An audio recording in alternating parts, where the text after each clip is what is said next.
Hey Percy, got everything ready for the eclipse? Yep, I just need to do a checklist. Alright, let's begin. Glasses.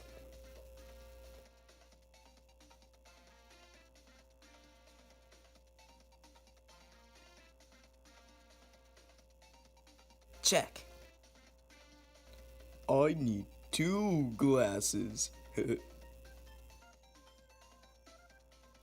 Snacks. Check. And finally, friends.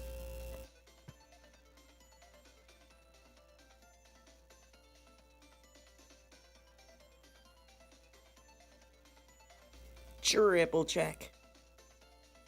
Remember kids, don't stare directly into the eclipse. Use your special eclipse glasses or watch it on TV, or else your eyes might get hurt permanently. And that's no good. And don't forget to watch it with your family.